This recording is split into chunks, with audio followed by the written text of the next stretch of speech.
আচ্ছা, দিল্লিতে বিজেপি সরকারের 12 বছর হয়ে গেল।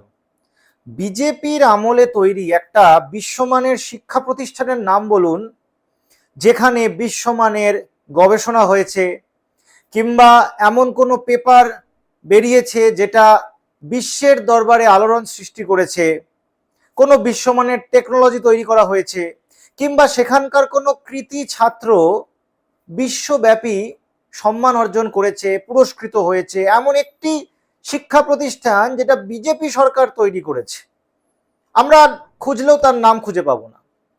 বিজেপি শাসিত যে রাজ্যগুলো আছে, গুজরাটে প্রায় 27-28 বছর হয়ে গেল বিজেপি শাসন চলছে।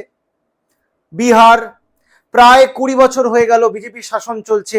বিজেপি সরকার আছে রাজ্যে কিংবা কেন্দ্রে, সেই সময় এমন একটি শিক্ষা প্রতিষ্ঠান তৈরি করেছে যেখান থেকে কৃতি ছাত্ররা বের করে পৃথিবীর মানচিত্রে ভারতের সম্মান বাড়িয়েছে। এমন একটি শিক্ষা প্রতিষ্ঠানের নাম বল, খুঁজে পাবেন না। আমরা একটি মাত্র শিক্ষা প্রতিষ্ঠানের নাম জানি যেটা বিজেপি শাসনে তৈরি হয়েছে, আমরা সবাই সে নাম জানি, গালগোটিয়া বিশ্ববিদ্যালয়। এই গালগোটিয়া বিশ্ববিদ্যালয় কেন পরিচিত সেটাও আমরা জানি। চায়না থেকে রোবট কিনে সেটাকে তাদের তৈরি রোবট বলে ইন্টারন্যাশনাল এআই সামিটে সেটাকে ব্যবহার করে সারা বিশ্বে আমাদের সম্মানটা ধুলোয় মেশানোর জন্য এই গালগোটিয়া বিশ্ববিদ্যালয় বিখ্যাত। আরো অনেক রকমের কার্যকলাপ তারা করেছে। এবার বিজেপি কোনো বিশ্বমানের শিক্ষা প্রতিষ্ঠান তৈরি করতে পারে না, কিন্তু কি করতে পারে? বিশ্বমানের শিক্ষা প্রতিষ্ঠানের গলা টিপে তাকে হত্যা করতে পারে। তার জলজ্যান্ত উদাহরণ আজকে আমরা পশ্চিমবঙ্গে দেখতে পাচ্ছি, যেখানে প্রায় আগুন জ্বলছে আমাদের কৃতি উৎকর্ষ বিশ্ববিদ্যালয়, যাদবপুর বিশ্ববিদ্যালয়ের বর্তমান অবস্থায়।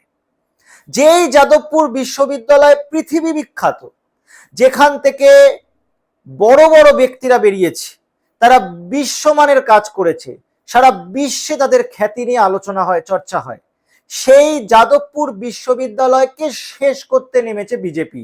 তারা কিছু তৈরি করতে পারে না, তাদের দ্বারা কিচ্ছু তৈরি হয় না, কিন্তু যেটা আমরা তৈরি করেছি, মনে রাখতে হবে যাদবপুর বিশ্ববিদ্যালয় তৈরি হয়েছে স্বদেশী আন্দোলন থেকে। ক্যালকাটা বিশ্ববিদ্যালয় যখন ব্রিটিশরা চালাতো, তখন স্বদেশী আন্দোলন থেকে, স্বদেশী আন্দোলনের চিন্তা চেতনা ভাবনা থেকে জন্ম নিয়েছে যাদবপুর বিশ্ববিদ্যালয়। আর সেই যাদবপুর বিশ্ববিদ্যালয় যাতে পুরোপুরি শেষ হয়ে যায়, ধ্বংস হয়ে যায়, সেই কাজে নেমেছে বর্তমান বিজেপি।